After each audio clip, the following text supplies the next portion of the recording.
오늘 에베소서 1장 20절에서 23절 말씀 본문으로 내가 교회입니다 라는 두 번째 보편적 교회라는 주제를 가지고 말씀을 나누겠습니다. 모든 사람은 인간이라는 보편성 안에 존재합니다. 아무리 각자가 달라도 우리는 사람입니다. 사람이기 때문에 너에게 나에게 함께 요구되어지는 모습들이 있고 살아가는 모습도 비슷하지요. 그러나 우리는 외모와 인성과 또 성격과 관심과 또 재능면에 있어서 각각 개별성과 독특성을 가지고 있습니다. 그래서 어떤 조직이든지 또 어떤 공동체이든지 나라이든지 각 개인의 독특성을 보장해 주어야 된다라는 하나의 명분과 또 모든 구성원들이 보편성 안에서 공공의 윤리 그리고 질서를 지켜야 한다라는 것 사이에는 모종의 긴장이 있습니다. 그래서 조직을 이끌어 본 분들이라면 누구나 이 문제가 결코 호락호락한 문제가 아니라는 것을 압니다. 왜냐하면 둘 다 참 중요하고 그러면서도 둘 다 그렇게 쉽게 결정 내기 힘든 부분이 있다는 것을 알기 때문입니다. 나는 나인 동시에 우리이지요. 내가 나이기 때문에 내가 보장받아야 할 개인의 권리, 그리고 내가 우리이기 때문에 내가 함께 따라가야 할 나를 조금 내려놓아야만 할 어떤 부분이 우리 안에는 다 있습니다. 원론적으로 보자면 인간이 인간다워야 된다라는 문제, 이것은 윤리적인 문제이고 이것은 인간의 보편성 속에서 아마 다뤄져야 하겠죠. 그리고 각각의 개성이 존중되어야 된다라는 것은 독특성의 문제인데 이런 것들은 주로 인간의 인권에 관해서 각 사람의 특징이 보장되어야 된다라는 것도 우리는 함께 기억을 합니다. 여러분, 한 사람이 그렇게 사는 것처럼 교회도 마찬가지입니다. 지역교회 또는 한 명의 그리스도인으로 부름받은 우리 각자는 각자의 독특성을 가지고 있습니다. 또 한쪽으로는요, 우리는 모두가 교회입니다. 보편성이죠. 교회를 결정짓는 기준이 시간이나 공간이나 조직이나 제도나 문화 양식에 있지 않고 오직 삼위일체 하나님이 우리를 위해 행하신 구원 사역에 대한 믿음에 있다라는 것이 지난주 우리가 나누었던 말씀의 핵심 주제였습니다. 이 하나된 교회의 요건을 충족시키기만 한다면 어떤 시대를 살든지 어떤 제도를 가지고 있든지 어떤 사람들이 모여 있든지 우리는 그들을 일컬어 하나의 교회 그리고 보편적 교회라고 말을 합니다. 여러분, 우리가 예수 믿는 믿음을 모두가 가지고 있기는 하지만 우리는 어떤 시대를 살고 있고 그 교회를 구성하는 구성원들의 특징 때문에 모든 개별적 교회는 자기들만의 독특한 문화 양식을 가지고 있습니다. 그래서 지역 교회들마다 자신들이 가지고 있는 특별한 특징들, 습성들, 전통들을 가지고 있다는 말이죠. 그래서 교회를 이렇게 방문해 본 사람들은 교회는 다 똑같은 것 같은데 알고 보면 다 다르다, 이런 말을 합니다. 해성교회도 마찬가지입니다. 우리가 미국 교회가, 아프리카 교회가 믿고 있는 내용을 함께 믿고 있기 때문에 그들과 우리는 하나의 보편적 교회이지만 그 교회 안에 있는 습성들 또는 문화 양식들, 예배 양식들은 그리고 운영 양식들은 그들과 우리가 서로 다릅니다. 독특하고 개별적이라는 거죠. 아마 그래서 보편성 안으로 부름받아 개별적으로 살아가는 존재, 그게 아마 인간이고 또 그것이 교회인 것 같습니다. 여러분, 예수님께서는 우리를 구원하시기 위해 인간의 몸을 입고 이 땅에 오셨습니다. 그분은 인간이 되셨습니다. 그러나 그분이 하나님이심을 잃어버린 건 아니죠. 예수님께서 하나님으로서 인간의 몸을 입고 이 땅에 오셨다는 사실, 우리는 이것을 성육신이라고 말을 합니다. 교회 역시 여러분, 통일된 하나의 기초, 하나의 믿음, 이것을 잃어버리면 우리는 더 이상 교회라고 말할 수 없습니다. 그러나 이 하나의 분명한 믿음을 우리가 붙잡는 동시에 우리는 이 믿음을 가지고 세상에 다가가기 위해서는 문화적 다양성이 필요합니다. 왜냐하면 그 문화적 다양성이 교회를 결정짓는 요소가 아니기 때문에. 그런 문제에 대해서는 우리는 좀 더 유연한 태도를 가져야 할 겁니다. 여러분, 우리 예배당 안에도 드럼이 들어와 있습니다. 그런데 우리 혜성교회 예배당에 이 드럼이 설치된 게 그렇게 오랜 시간이 흐른 것이 아닙니다. 옛날 믿음의 어른들은 드럼이라는 건 예배에 절대 쓰여질 수 없는 신앙의 기준과 관련되어진 문제라고, 이건 절대적 기준이라고 해석을 하셨었습니다. 그러나 오늘날 이 드럼이라는 문화 양식을 절대적인 신앙 기준으로 해석하는 사람은 그렇게 많지는 않을 겁니다.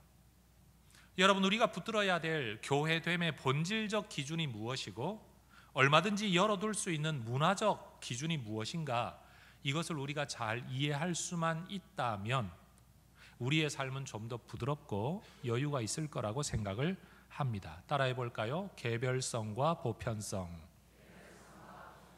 여러분, 이 두 가지 사이에서 우리는 함께 살아가고 있어요. 나는 개인 교회인 동시에 인간이라는 보편성 안에, 교회라는 보편성 안에 살아가고 있다. 여러분이 가지고 있는 특성은요, 문화적 특성입니다. 그러나 우리가 이 자리에 모여 예배하고 있는 이유는요, 보편적 믿음에 동참하고 있기 때문입니다. 바로 그것. 그런데 여러분, 이 개별적 교회가, 서로 다른 교회가 양식이 다르고 문화가 다르고 제도가 다르고 예배하는 방식도 다른 이 교회가 꼭 가져야 할 하나의 보편적 믿음이 있습니다. 그것은 바로 예수님에 대한 믿음인 것이죠. 사람들은 예수님이 십자가에 달려 죽으심으로 그분의 삶과 사역이 끝났다라고 생각을 하지만 성경은 그렇지 않다라고 말씀을 합니다. 예수님이 이 땅에 계실 때 제자들에게 당신께서 어떤 죽음을 당할 것인가를 이미 예언하셨었습니다. 마가복음 10장 33절과 34절에 보라, 우리가 예루살렘에 올라가노니 인자가 대제사장들과 서기관들에게 넘겨지매 그들이 죽이기로 결의하고 이방인들에게 넘겨주겠고 그들은 능욕하며 침뱉으며 채찍질하고 죽일 것이나 그는 3일 만에 살아나리라. 예수님은 당신이 어떤 과정을 거쳐서 죽게 될 것인지를 분명히 말씀하셨습니다. 그러나 예수님은 죽음이 끝이 아닐 거다라고 말씀하셨습니다. 하나님께서는 십자가에서 죽으신 이 예수, 무덤에 장사 지낸 바 된 이 예수님을 3일 만에 다시 살리십니다. 오늘 에베소서 본문 20절은 그렇게 말씀합니다.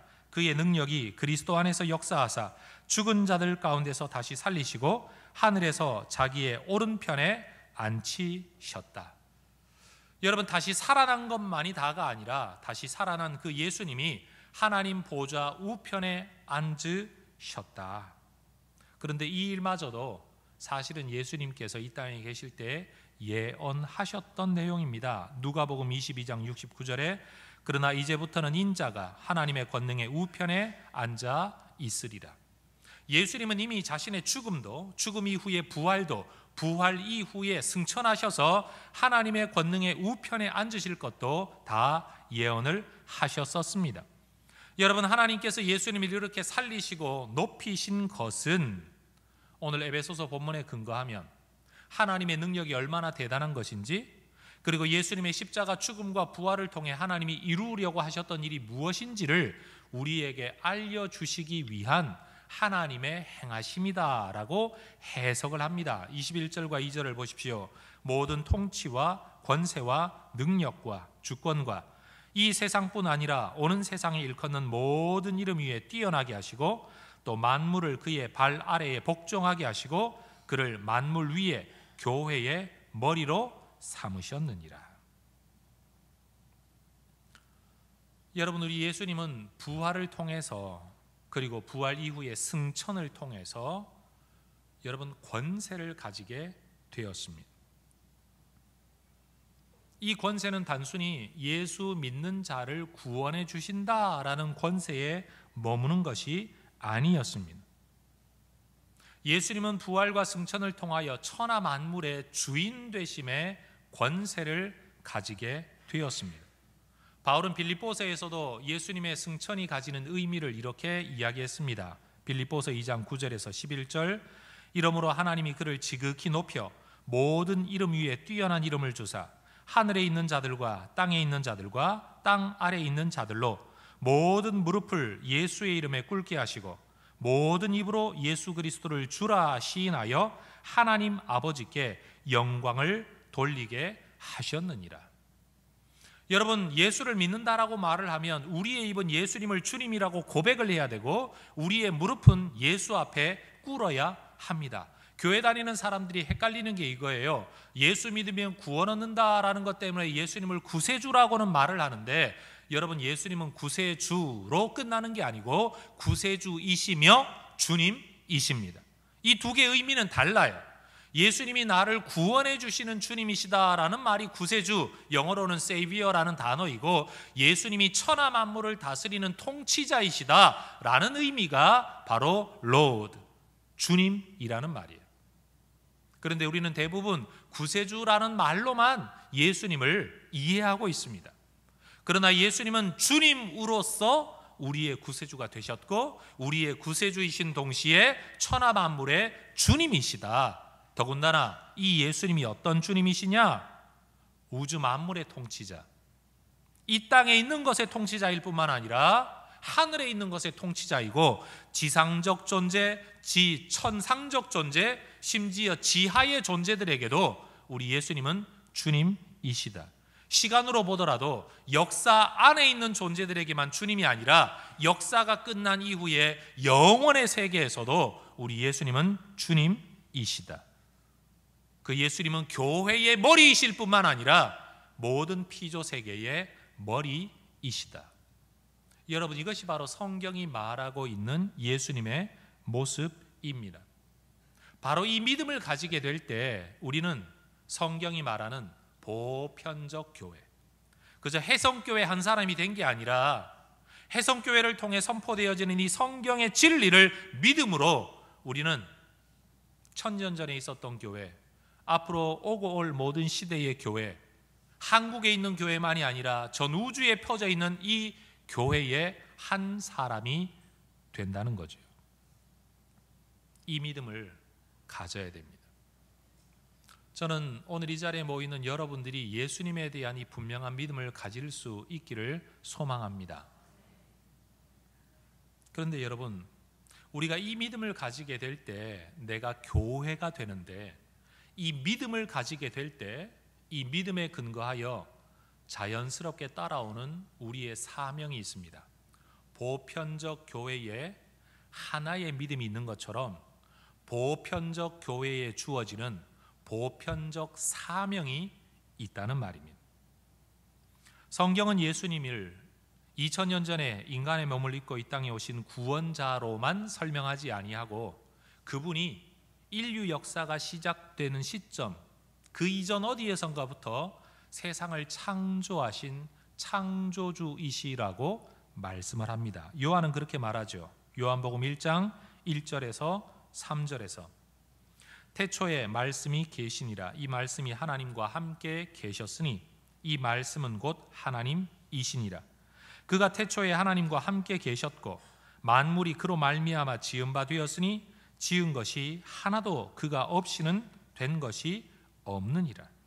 만물이 그로 말미암아 지은 바 되었다. 말을 바꾸면 예수님은 창조주이시다. 사도 바울도 예수님의 창조주 되심에 대하여 이렇게 기록을 합니다. 골로새서 1장 15절에서 17절, 그는 보이지 아니하는 하나님의 형상이시요 모든 피조물보다 먼저 나신 이시니 만물이 그에게서 창조되되 하늘과 땅에서 보이는 것들과 보이지 않는 것들과 혹은 왕권들이나 주권들이나 통치자들이나 권세들이나 만물이 다 그로 말미암고 그를 위하여 창조되었고 또한 그가 만물보다 먼저 계시고 만물이 그 안에 함께 섰느니라. 여러분, 예수님은 창조주이십니다. 그리스도로 말미암아 창조된 세상은 하나님이 보시기에 좋았습니다. 그 가운데 특별히 우리 인류는 하나님이 보시기에 심히 좋았습니다. 여러분, 이 보시기에 좋았다라는 표현은 하나님이 만드신 모든 피조물들이 하나님이 원하는 그 자리에서 또 다른 피조물들과 올바른 관계를 맺고 그 피조물들이 하나님의 다스림 안에서 하나님과도 바른 관계를 맺고 있었음을 의미합니다. 각자의 자리에 있었고 좋은 관계를 맺고 있었고 하나님과도 바른 관계를 맺고 있는 이 상태, 성경은 이런 상태를 일컬어 평화, 샬롬이라고 말을 합니다. 있어야 할 자리에서 맺어야 할 올바른 관계를 사람들과 피조세계와 하나님과 맺고 있는 상태. 그런데 천사의 타락과 인간의 범죄함으로 말미암아 이 모든 관계가 깨어지고 이 평화가 깨어지고 있어야 할 자리를 벗어나고 맺어야 할 관계가 깨어지고 하나님과의 관계도 깨어져 버린 상태, 우리는 이것을 일컬어 죽음의 상태라고 말을 합니다. 하나님께서는 이 피조 세계의 이 허물어진 질서, 허물어진 평화와 샬롬, 이 허물어진 관계성을 회복하시기 위하여 예수님을 이 땅에 보내십니다. 오늘 에베소서 1장 10절은 예수님이 이 땅에 오신 이유를 이렇게 설명합니다. 하늘에 있는 것이나 땅에 있는 것이 다 그리스도 안에서 통일되게 하려 하심이라. 여러분, 통일이 무조건 하나를 만든다 이런 뜻이 아닙니다. 여기에는 예수님 안에서 만물이 원래 있어야 할 자리로 돌아오게 다시 모으다라는 의미를 가지고 있는 거죠. 원래 피조물이 있어야 할 자리에 맺어야 할 관계로 하나님의 통치 안에 들어오게 되는 것, 이것을 일컬어 성경은 만물을 그리스도 안에서 통일되게 하는 것이다 라고 설명을 합니다. 이 내용이 에베소서 1장 23절에서는 만물을 충만하게 하신다라는 말로 또다시 표현됩니다. 만물을 그리스도 안에서 통일되게 하는 것과 만물을 그리스도 안에서 충만하게 하는 것은 같은 의미입니다. 예수님의 십자가와 부활의 사건은 단순히 우리가 예수 믿으면 죽어 천국 가기 위해 실행된 일이 아닙니다. 오늘날 교회 안에 속해 있는 우리가 정말 제대로 깨달아야 할 진리가 바로 이것입니다. 예수 믿으면 구원받는다. 예수 믿으면 죽어 천국 간다. 이 일을 위해 예수님이 오셨다. 이건 틀린 말은 아닙니다. 그러나 예수님이 그것만을 위해 오시지는 않았다는 겁니다. 우리 개인의 입장에서 보면 내가 구원받고 내가 천국 가는 게 가장 중요한 일일 수 있지만 하나님 편에서 보면 나 한 사람의 구원만을 목적으로 두신 게 아니라 우리 모두의 구원과 모든 피조 세계의 회복을 우리 하나님이 계획하셨다는 거죠. 첫 창조 때 그렇게 보시기에 좋았던 피조 세계, 인간의 타락으로 말미암아 깨어져 버린 하나님의 보시기 좋았던 이 상태, 우리 하나님이 이것을 회복하기를 원하셨습니다. 그래서 예수의 십자가는 단지 인간에게만 적용되어지기 위한 것이 아니라 모든 피조 세계에도 적용되어지는 것입니다. 그래서 교회로 부름받은 우리는 하나님이 우리를 교회로 부르신 목적이 무엇인지를 바로 알아야 합니다. 그래야 하나님이 우리에게 원하시는 것이 무엇인지를 또한 바로 알 수 있다는 거죠. 죽어 지옥 갈 사람 예수 믿게 만들어 천국 가게 만드는 것만이 교회의 사명의 전부가 아닌 것입니다. 예수 믿는 사람이 죽어 천국 가는 것은 믿음의 마지막 결과이고, 이 땅에 내가 예수 믿음으로 존재하는 것은 천국 갈 날만을 기다리며 사는 것이 믿음의 전부가 아니라 내가 살아가는 이 땅에서 내가 영향을 끼칠 수 있는 모든 관계 안에서 우리 하나님이 보시기에 좋은 원래 창조의 상태 그대로 내가 있어야 할 자리에서 맺어야 할 바른 관계를 맺고 만들어가고 실현해 가야 될 하나님의 질서를 실현해 가면서 하나님과 바른 관계를 내가 맺고 다른 사람들도 하나님과 바른 관계를 맺도록 여러분 헌신하며 살아야 된다. 일하며 살아야 된다. 이게 바로 교회의 사명이라는 겁니다.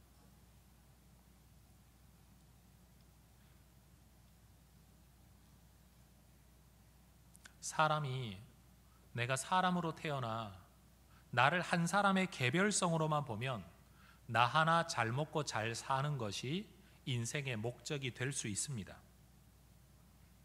그러나 내가 개별적으로 존재하는 한 사람이 아니라 우리로 존재하고 있다.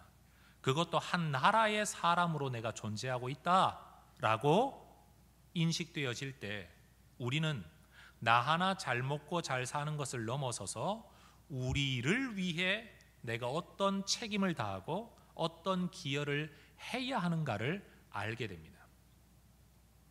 그래서 우리에 대한 책임을 깨닫고 배운 사람은 우리에 대한 책임을 다하며 살지만 우리에 대한 책임을 깨닫지 못한 사람은 나라는 생각 속에 내 인생, 내가 내 멋대로 나를 위해 이렇게 사는 인생이 되고 만다는 거죠. 오늘날 우리가 교회로 부름받았다라는 이 성경적 진리 가운데 내가 예수 믿고 구원받아 천국 갈 교회라고만 깨달은 사람은 온전히 예수 믿고 내가 복받는 것, 내가 죽어 천국 가는 것만을 바라보고 삽니다. 더 이상의 어떤 책임도 없습니다. 예수 믿었으니 끝납니다. 이런 식의 전도를 하니까 사람들이 예수 믿고 천국 가는 게 신앙의 목적이라면 내가 죽기 전에 예수 믿기만 하면 되겠네. 굳이 젊었을 때부터 교회 나갈 이유가 뭐가 있나? 어차피 예수 믿고 천국 가는 게 목적이라면 미리 믿든 나중에 믿든 천국 가는 것만이 목적이라면 굳이 일찍 교회 가서 예수 믿어야 할 이유가 없지 않나? 사람들은 그렇게 반응을 하는 거죠. 그런데 여러분, 예수 믿고 천국 가는 것이 교회로 부름받은 목적이 아니다. 성경은 이것을 가르치고 있는데도 불구하고 교회는 오늘날 이것을 배우지를 못하고 있는 거죠. 하나님의 뜻이 너 하나 천국 가는 데 있는 게 아니고 세상 모든 피조 세계가 하나님의 질서 안으로 돌아와 하나님을 머리 삼고 예수님을 머리 삼고 그 뜻에 따라 살아가 원래의 질서를 회복하여 샬롬 안에 하나님의 뜻이 이루어지는 일의 그 시작이 예수를 믿는 것이고, 예수 믿는 자의 책임은 이 질서를 만들어가는 데 있다, 실현하는 데 있다. 여러분, 이렇게 가르쳐야 사람들이 예수 믿는 것은 신앙의 시작이고 이 땅에서 내가 감당하고 내가 추구해야 될 삶의 방향성이 있다는 것을 깨닫게 된다는 거죠. 그런데도 수많은 사람들이 교회 안에 속해서 나는 교회다라고 말하고 살아가고 있지만 여전히 자기 인생에 주어진 이 보편적 사명을 알지를 못합니다.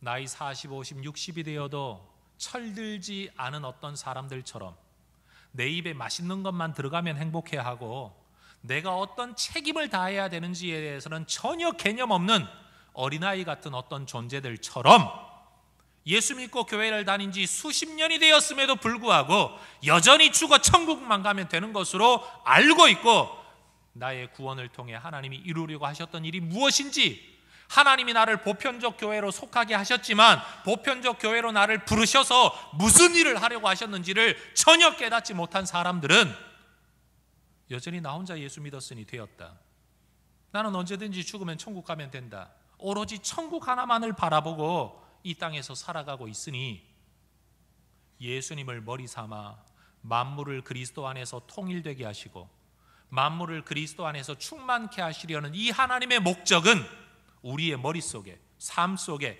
하나도 없는 철 없는 그리스도인으로 오늘도 살아가고 있다는 거죠. 교회는 사람들이 모여 예배하니까 이걸로 다 되었다, 이게 교회 아니냐, 이것 때문에 교회가 존재하는 것 아니냐, 오로지 이 생각만 하고 있다는 거죠. 교회로 부름받은 우리가 해야 할 일이 뭐냐 도대체. 예배가 전부가 아니라 예배하는 자가 예배자로서 살려면 공동체에 1시간, 2시간의 예배만 드리는 게 다가 아니고 내 삶의 자리에서 만물을 통일되게 하고 만물을 충만하게 하는 이 사명이 우리에게 있다는 사실을 깨달아야 된다는 거예요. 주일 예배 드리는 것을 신앙인의 전부로, 믿음의 전부로 여러분이 생각하고 있다면 여러분 회개하시기를 바랍니다. 사람으로 태어났으나 사람 구실 못하고 지 입에 맛있는 거 들어가고 자기 몸뚱아리 하나 편안하면 그것이 사람 구실 잘하고 사는 것처럼 착각하는 어떤 사람들처럼 오늘날 교회들이 내가 하나님께 예배 시간에 예배하고 내가 예수 믿다가 죽어 천당만 가는 믿음만 있으면 나는 되었다 라고 생각하고 살아가고 있다면 그건 그리스도인 구실 못하는 그리스도인인 거죠. 그래서 여러분, 내가 교회에 다니고 있기 때문에 나는 교회입니다 라는 말을 하는 참 많은 사람들이 있는데, 내가 교회입니다 라고 말을 하려면 나는 이 부름으로 부름을 받았고 이 사명으로 부름을 받았고 내게는 내 개인을 위한 삶의 소망과 목적과 목표가 있기도 하겠지만 그건 개별성이죠. 내가 교회가 된 이상 교회로서 해야 될 하나님의 보편적 사명이 내게도 있다. 여러분, 이 사실을 우리가 인지해야 된다는 겁니다. 따라하십시다. 나는 교회입니다.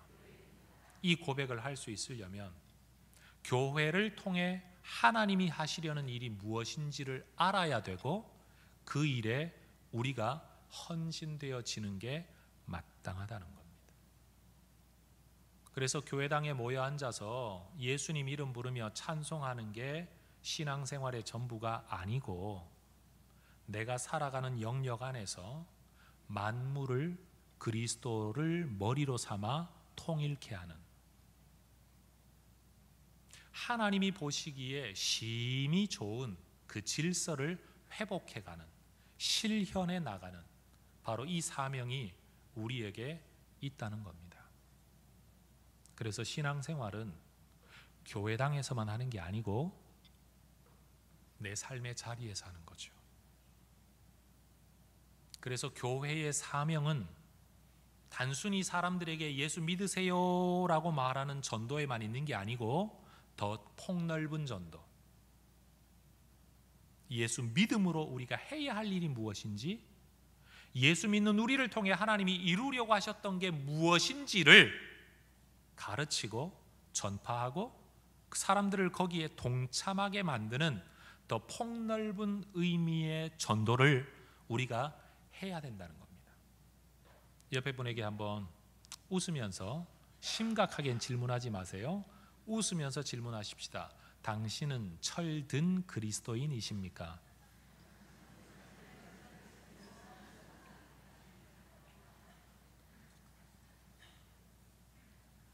우리에게 주어진 보편적 믿음은 예수 그리스도에 대한 믿음입니다. 이 믿음이 있어야 교회가 됩니다. 그리고 그 예수를 믿음으로 보편적 교회가 된 우리에게는 교회를 통해 이루려고 하시는 하나님의 보편적 사명이 있습니다. 내 개인의 꿈이 무엇이냐? 이건 개별적인 문제예요. 하나님은 그 꿈을 가지고 기도하는 여러분의 기도를 들어주실 겁니다. 이루실 겁니다. 그러나 그 꿈조차도 결국 보편적 사명을 지향해야 합니다. 하나님의 하나님 되심을 인정하고 하나님과 세상이 바른 관계를 맺고 사람과 사람이 하나님이 기뻐하시는 바른 관계를 맺고 내가 있어야 할 자리에서 하나님 앞에 사람 앞에 살아가는 것, 이게 바로 보편적 사명이라는 거죠. 이 일을 위해 하나님께서는 우리를 이 사명, 이 부르심, 이걸 우리가 좀 더 잘 이해하게 하시기 위해 하나님은 보편적 교회의 한 이미지를 우리에게 주십니다. 그게 뭐냐? 23절이 말하는 것처럼 교회는 그의 몸이다. 예수님은 머리이시고 우리는 예수님의 몸이다 라고 말합니다. 여러분, 머리에 붙어 있어야 몸은 살아있는 겁니다. 예수님과 떨어지면 그건 죽은 겁니다. 그래서 예수님에 대한 분명한 믿음을 가지고 있어야 몸에 붙어 있는 거고 살아있는 존재이고요. 그리고 몸은 머리가 뜻하는 대로 움직여야 살아있는 몸입니다. 그래서 교회는 그의 몸이다라는 이 하나의 표현 안에는 예수님에게 붙어 있어야만 산다라는 의미와 함께 예수님이 원하는 대로 뜻하는 대로 계획하는 대로 우리는 살아야 한다라는 사명이 함께 포함되어져 있는 이미지, 보편적 교회의 이미지가 예수님을 머리로 한 몸이라는 그림이라는 겁니다. 교회는 단순히 모여있는 사람들이 아닙니다. 예수 믿는 사람들의 모임이 교회다라고 이야기를 하면요, 예수 믿음으로 모여 있기만 하면 교회인 것 같지만 여러분, 제대로 역할하느냐에 대한 문제를 설명할 길이 없습니다. 그래서 사람들의 모임이 교회이기는 하지만 모임은 모임으로 끝나면 안 되고 조직으로 끝나면 안 되고 펑션, 기능을 해야 돼요. 어떤 기능? 몸으로서의 기능을 해야 한다는 겁니다. 그래서 예수 안에 부름받은 우리는 예수를 머리로 삼고 사역하는 사역 공동체, 동역 공동체가 되어야 하는 거죠. 교회는 그래서 부름받은 동시에 보냄받은 공동체입니다. 하나님은 나를 예수 그리스도 안으로 불러주신 동시에 예수 그리스도의 이름으로 파송하셨습니다. 그래서 교회는 그 존재 자체가 선교적입니다. 예수 이름으로 부름받았고 예수 이름으로 보냄받은 존재. 교회가 선교 사역을 좀 하느냐, 이게 중요한 게 아니라 우리는 하나님의 선교를 하도록 부름받았고 보냄을 받았습니다. 내가 교회입니다 라고 고백을 하려면 우리는 이 두 가지 사실을 꼭 붙들어야 됩니다. 예수 이름 안으로 부름을 받았다, 예수 이름으로 보냄을 받았다. 예수 이름 안으로 부름을 받았다는 것은 복음의 유일성입니다. 한 분 하나님께서 한 분 아들 예수 그리스도를 우리를 위해 십자가에 못 박혀 죽게 하시고 부활케 하셔서 우리로 믿으면 구원 얻게 하신, 그리고 믿는 자에게 성령을 보내신, 그래서 그 성령의 인침으로 말미암아 내가 하나님의 자녀가 되고 하나님의 교회가 되었다는 이 사실, 여러분, 이것은 절대로 타협할 수 없는 교회됨의 본질이지요. 이거는 변질될 수 없습니다. 타협될 수가 없는 겁니다. 이것만이 교회가 되는 기준이니까요. 그러나 그렇게 그리스도 안에 부름받은 우리는 세상의 다양한 문화 양식으로 보냄을 받습니다. 다양한 조직, 다양한 대상들에게 보냄을 받습니다. 어제 국민일보 미션 라이프란에 우리 송중기 목사님 이야기가 신문에 실렸어요. 이젠 정명호보다 송중기가 더 유명해졌어요. 우리가 파송했는데 우리 혜성교회보다 이젠 더 유명해요. 홍대에 가면 술집과 춤추는 데만 있는 게 아니고 교회가 있고 기독교 문화 공동체가 있다. 그리고 머리글에서부터 송중기 목사님 이야기가 많이 나와 있어요. 예배당 없잖아요. 돌아다니면서 카페에서, 남의 회사 사무실에서, 여러분 춤추는 데서 예배를 드리고 있습니다. 여러분, 예배당이 교회가 아닙니다. 예수 믿는 사람들이 예수 안에 부름받아 예수 이름으로 보냄받은 그들이 교회라는 거죠. 저는 우리 혜성교회도 그렇게 되기를 소망합니다. 우리가 다른 교회를 개척하는 것이 우리 교회의 목적이 아닙니다. 사실은 우리가 그 일을 해야, 그렇게 살아야 진짜 우리가 건강한 교회가 되는 거죠. 교회당은요, 사람들이 예배당 하나 지어놓으면 이게 신주단지가 돼요. 죄송합니다. 표현 그대로 쓸게요. 신주단지 모시듯이 한다라는 옛날 어른들 표현 그대로 예배당 하나 지어놓으면 이게 내 인생의 전부인 것 같고 우리 믿음의 전부인 것 같고 이것이 우리의 정체성인 것 같고 이게 우리의 모든 것인 것처럼 말하고 있지만 여러분, 예배당은 교회가 아닙니다. 그 예배당 삐까번쩍하게 지어놓고 그 안에서 살아가고 있는 수많은 예수쟁이들을 한번 보십시오. 나는 죽어 천국 간다고 말하고 있는 수많은 예수쟁이들 가운데서도 그들의 삶의 모습은 여전히 예수님이 머리가 되어 예수님의 뜻을 따라 올바른 관계를 맺되 하나님과 바른 관계를 맺지 않고 여전히 세상에 발 담그고 사는 사람들과 사람과 사람들이 하나님이 보시기에 기뻐하시는 바른 관계를 맺고 사는 게 아니라 서로 싸우고 다투고 시기하고 모함하고 거짓말하고 그러고 살아가고 있으면서도 우리는 교회다라고 말하고 있습니다. 하나님이 얼마나 답답하시겠습니까? 교회로 부름받기는 했지만 진짜 교회가 되지 못한 교회가 얼마나 많은지요. 여러분 기억하십시다. 예배당이 교회가 아닙니다. 내가 교회입니다. 모여 예배 드린다고 그게 진짜 교회가 아닙니다. 예수님을 구세주로만 고백할 게 아니라 내 삶의 주님으로 고백하고 그 예수님의 주님 되심을 만들어가기 위해 인정케 하기 위해 만물을 통일시키고 만물을 충만케 하면서 내 삶의 자리에서 살아가는 사람, 그가 교회인 겁니다. 그러니 저는 우리 스스로에게 이렇게 질문할 수밖에 없는 거죠. 우리는 정말 교회입니까?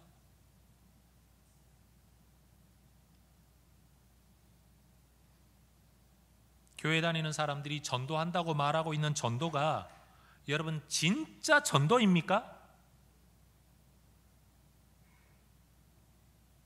극락, 천국, 천당 모든 종교가 똑같은 걸 이야기하니까 어차피 죽으면 다 똑같은 데 가는데 예수 믿는 자는 예수 믿어가고 딴 데 다니는 사람은 다른 거 믿어 거기 가고 다 똑같은 거 아니냐라고 이야기하고 있지만 여러분 그것만큼 기독교와 이 성경신앙을 폄하하는 이야기가 없습니다.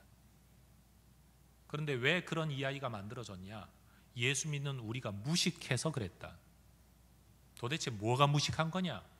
죽어 천국 가는 것이 예수님이 죽은 이유의 전부가 아닌데 예수 믿고 구원만 받고 천국만 가면 되는 것처럼 전도하고 있고 가르치고 있으니까 나 하나 하나님 앞에 복 받고 잘 먹고 잘 살면 다 되는 줄 알고 있으니까 마치 엄마 아빠는 사탕 몇 개 주는 분인 것처럼 사탕 많이 주면 좋은 엄마 아빠인 것처럼 설교하고 있으니까 인간 구실하도록 인간됨이 무엇인지를 말하지 않고 배우지 못한 아직도 철딱선이 없는 어떤 사람들처럼 교회를 수십 년을 다녀도 여전히 하나님의 계획이 무엇인지를 알지 못하는 사람들, 그들끼리 모여 앉아가지고 신앙의 지도자랍시고 이게 교회랍시고 그렇고 우리끼리 떠들고 있으니 여러분 얼마나 하나님 답답하시겠냐는 거죠.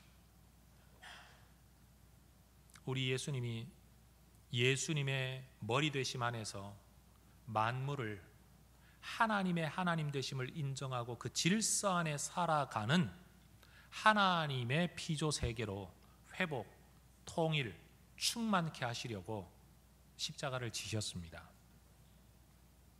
그 회복하는 과정 중에 하나님 안에 속하고 예수님을 머리 삼으려면 예수를 믿어야만 되는 거고 믿음 이후에 필요한 건 뭐냐? 믿으면 끝나는 게 아니고 믿으면 천국 가는 게 다가 아니고 믿음으로써 예수님을 주님으로 모시고 사는 거죠.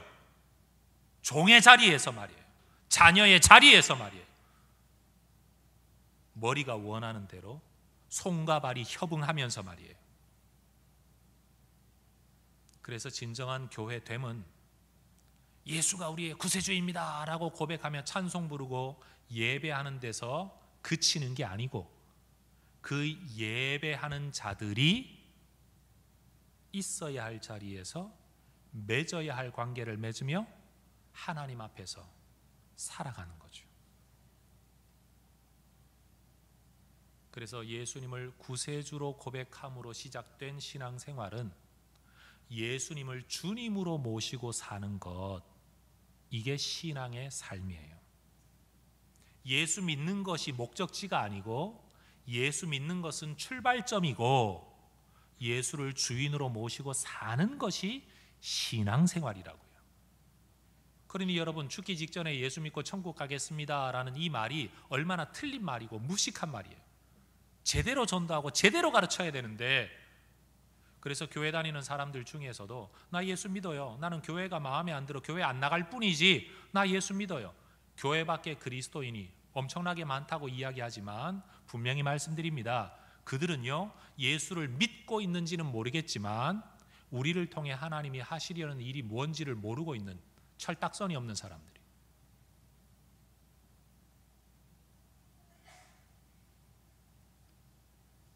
여러분, 우리는 그리스도의 몸입니다.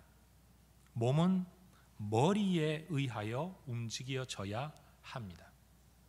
그게 바로 내가 교회입니다 라는 말의 의미인 거죠.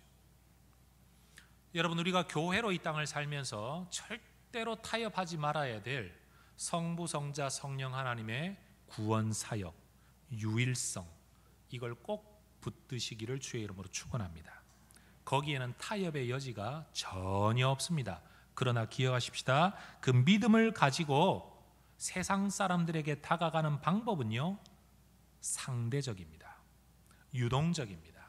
다양해야 됩니다. 왜요? 다양한 문화 속에 있는 사람들에게도 여전히 그리스도의 머리 되심이 선포되어지고 전달되어져야 되니까. 유대인에게는 유대인처럼, 이방인에게는 이방인처럼 다가갔던 바울처럼 우리도 그렇게 다가가야 하는 겁니다. 해성교회가 만들어 놓은 하나의 문화 틀 안에 너 들어오기 싫으면 나가 라고 말할 게 아니라 우리는 모든 계층의 사람들에게 이 예수의 복음을 들고 다가갈 수 있어야 됩니다. 그런데 교회가 다가가냐? 아니요, 여러분이 다가가야 돼요. 교회가 이런 것도 안 하냐? 아니요, 여러분이 안 하면 교회가 안 하는 거고 여러분이 하면 교회가 하는 겁니다. 교회가 사랑이 없다고요? 그건 교회로 부름받은 우리가 사랑이 없는 거예요. 공동체와 조직을 놓고 말할 게 없죠. 우리 교회는 뜨겁지 않아. 그건 교회로 부름받은 한 사람 한 사람이 뜨겁지 않은 거죠. 말씀을 맺습니다. 진리의 복음은 굳건히 붙들고, 왜요? 이 복음을 믿는 것이 보편적 교회의 유일한 기준이니까. 복음에는 타협이 없습니다. 그러나 그 복음을 믿는 우리가 그 진리를 붙들고 사람들에게 다가갈 때는 상대적으로, 다양하게, 개별적으로 여러분 다가가야 됩니다. 전 우리 해성교회 성도님들이 나 예수 믿었으니 이제 구원 받겠지, 죽을 때까지 예배만 잘 드리고 살면 죽어 천국 가겠지, 여러분 이런 철딱선이 없는 그리스도인들이 되지 않기를 소망합니다. 여기 있는 각자가 교회로 부름받았기 때문에 교회로서 내가 이루어가야 될 사명이 있습니다. 보편적 사명, 그리스도를 구세주일 뿐만 아니라 주님으로 모시고 그 주님의 머리 되심 안에서 하나님의 뜻에 맞게 모든 것들이 협응이 이루어지듯이, 손과 발이 움직여지듯이 내 삶이 그렇게 기능하는 것, 다른 사람들도 그렇게 하나님의 질서 안에 살아갈 수 있도록 서로 올바른 관계를 맺는 것, 여러분 이것이 건강한 교회, 바른 교회인 거죠. 질문합니다. 여러분은 교회이십니까? 여러분은 교회이십니까? 그렇다면 보편적 믿음을 가져야만 교회가 되는 것이고, 보편적 사명을 추구하며 살아야만 진짜 교회인 겁니다.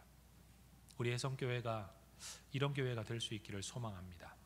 건물에 매이지 않기를 원하고, 우리 교회만 가지고 있는, 우리 교회 공동체만 가지고 있는 우리 교회만의 역사에 우리가 또한 매이지 않기를 원하고, 이 보편적 믿음, 진리 붙들고 세상 모든 사람들에게 다가갈 수 있기를 원합니다.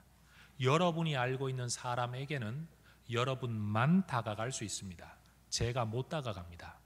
여러분이 살고 있는 문화, 사회 영역 안에 저는 못 들어갑니다. 저는 교회라는 데를 위주로 살아가는 여러분 목사일 뿐입니다.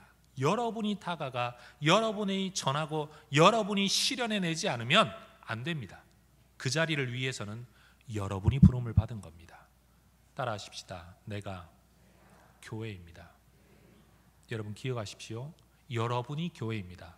해성교회가 교회가 아니고 여러분이 교회입니다. 이 사명 잘 감당하는 성도 여러분들 되시기를 축복합니다. 기도하겠습니다.